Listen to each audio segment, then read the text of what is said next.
Hello, welcome to 2017. Hope you've stopped writing down 2016 as the date on official forms by now. At this point, having survived the relentless hype of last year's Christmas games, you might be wondering what you have to look forward to playing in 2017. Well, here are 7 games you might not already have heard of, but that deserve a coveted spot on your Xbox hard drive. Fantasy third-person stealth game Styx Shards of Darkness is a bit like the Thief games if Garrett was a bit shorter, a bit greener, and had exactly the same taste in fashionable leather hoodies. Whereas the first Styx game was something of a cult curio, the second game appears to have been graced with things like a budget and resources. The result is a remarkably pretty elven city to scramble around, all powered by Unreal Engine 4. Being a goblin, protagonist Styx has some stealth options above and beyond your usual undercover operative, like the ability to actually become invisible, this soap will serve his last drink, or hurl a clone of himself like a grenade and teleport to that clone's location. How you complete each mission is up to you, but let's just say, if you have a thing for dissolving people in acid, then you're in luck.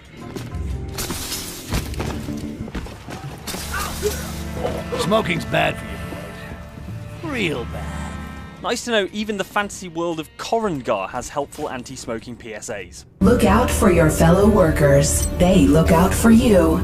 The Surge developer Deck 13 probably isn't allowed to call its upcoming game Sci-Fi Dark Souls for legal reasons, so instead it's called a hardcore action RPG with a focus on tactical melee combat. That's a bit of a mouthful though, so I'm just going to say it. The Surge is Sci-Fi Dark Souls. But given that the developer's previous game, Lords of the Fallen, was basically just Dark Souls, it's good to see them branching out at least a little bit. Still, we're actually pretty excited about this one. It's not often you get a sci-fi game that isn't focused on pew-pew laser guns, and it looks like exactly the sort of measured, considered melee combat that makes the Souls games so engaging. Obviously, the chances of it being as excellent as From Software's seminal and punishing action RPG are pretty slim, but if it achieves even a fraction of what Dark Souls does in terms of world building and precision combat, it'll be well worth a look. Oh, though while we're comparing it to Dark Souls, I should point out, no vital signs found is nowhere near as snappy as you died. This is not a scheduled break time. Raiders of the Broken Planet is a gorgeous looking sci-fi action game that basically no one has heard of. Every video of it on YouTube has about 8 views. We're going to break the streak though, right guys? You'll stick around for us. The game is made by Mercury Steam, the folks who made the excellent Castlevania Lords of Shadow and the not quite as excellent Castlevania Lords of Shadow 2. Characters have diverse abilities, giving the game a sort of Overwatch vibe, and it combines slick shooting with crunching melee combat. A series of single-player missions will familiarise you with each of their skills, then a promised multiplayer mode will allow you to really put those playstyles to the test. Mainly though, it just looks stunning, particularly for a game that's maintaining such a low profile. We have 2 questions for you, Mercury Steam. 1, why are you hiding your light under a bushel? And 2, what even is a bushel? The problem with sci-fi is that it ages really badly, and not just the haircuts. You know, watching all those 80s sci-fi movies where people are staring at CRT screens while you have the whole internet in your pocket? That's why Torment Tides of Numenera plays it safe by being set on Earth 1 billion years in the future. 1 billion. That way everything is so far-fetched and there have been enough cataclysmic falls of civilization that all bets are off. You might have the internet in your pocket right now, but in Torment it's probably walking around on internet-y legs trying to pick a fight with a sentient Netflix.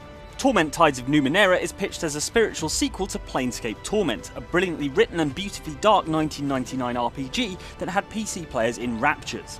Tides of Numenera was the result of a massively successful Kickstarter campaign, but we're getting it on console as well. You might recall 2001 A Space Odyssey author Arthur C. Clarke's assertion that any sufficiently advanced technology is indistinguishable from magic. Well, Torment takes that to heart, which is why even though it has a science fiction theme, the influence of fantasy RPGs looms large as well. You might don a living suit of armour, team up with a multi-dimensional woman, or explore a labyrinth inside your own brain. And yet we're 1 billion years in the future and there are still no hoverboards. What the hell? We're paying you to raise an army of agents, not a street gang. If you are getting cold feet, then go beg someone else to save the world from Legion. Otherwise, just sign the checks and shut up. Believe it or not, this is technically a Saints Row game, sort of, in that it takes place in the same universe. A street gang? Hardly. It's hardly surprising that Saints Row studio Volition decided to mix things up after the last Saints Row game, in which they painted themselves into a corner by giving you superpowers and, spoiler alert, blew up the Earth. Where else do you go from there? Turning the leader of the Saints into a trans-dimensional being of pure energy who still laughs at dick jokes? Actually, we would probably still play that. Rather than that though, Agents of Mayhem takes place in futuristic Seoul in Korea, where the agents face off against Legion, who have the best acronym name we've heard in ages. It stands for League of Evil Gentlemen Intent on Obliterating Nations. Not sure how being exclusively gentlemen jibes with modern employment law, but I suppose that's low on their list of priorities. Instead of controlling a single agent, you flip between 3 of them, switching instantly between them, a bit like the heists in GTA 5. Making this the second time that Volition has shamelessly borrowed from the Grand Theft Auto series, the first one being the entirety of Saints Row 1.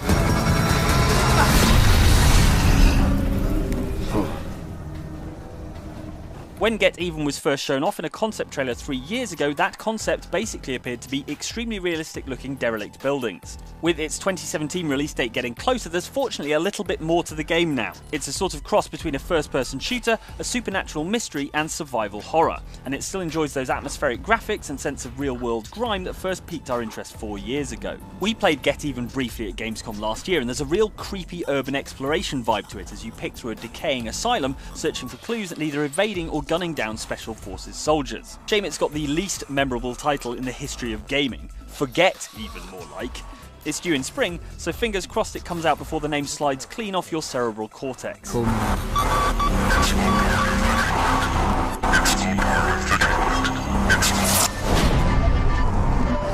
Mark my words, Jonathan. The more you hold back what's inside you, the quicker you'll become the monster you most fear. Stalking around the place as a moody vampire is pretty much our favourite thing to do in a video game, which is why we take every opportunity to remind you to play Vampire the Masquerade Bloodlines. This has been your January 2017 reminder. You're welcome. Vampire, with a Y, will have to work pretty hard to steal that game's place in our hearts, but how many vampire games have you played set in London during the Spanish flu epidemic of 1918? Probably 0. You play a character called Jonathan E. Reed, who is both a vampire and a doctor, meaning you have to balance keeping your Hippocratic oath with keeping yourself topped up to the brim with delicious blood.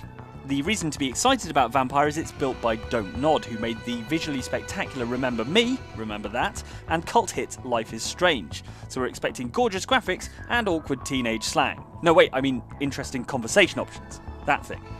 I'm the monster who killed her. You're distressed, my son. Come inside and we can talk about it. So there you go, those are 7 games we're excited about in 2017, but which one of those are you most interested in? Let us know in the comments and like and subscribe for much more on these games from outside Xbox. See you next time.